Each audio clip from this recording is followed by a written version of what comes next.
Chapter 48 on the tail of a rat. Have you ever had hold of the tail of a rat?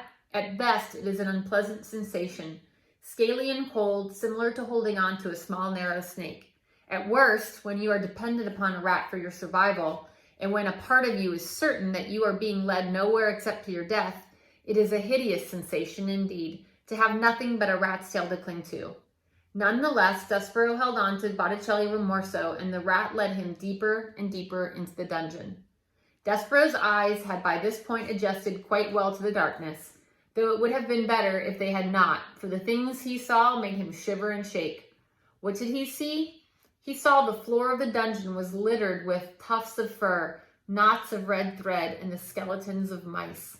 Everywhere there were tiny bones glowing in the darkness, and he saw in the dungeon tunnels through which Botticelli led him, the bones of human beings too, grinning skulls and delicate finger bones rising up out of the darkness and pointing towards some truth best left unspoken.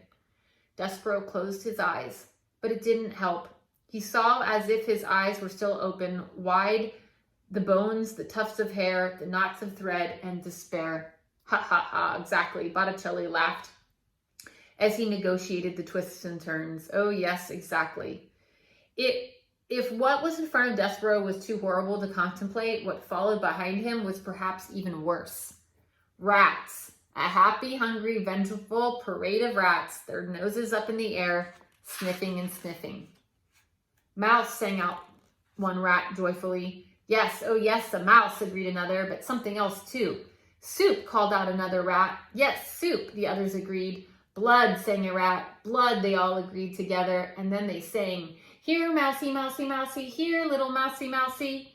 Botticelli called out to the other rats. Mine, he said, this little treasure is all mine. Gentlemen and ladies, please, I beg you, do not infringe on my discovery.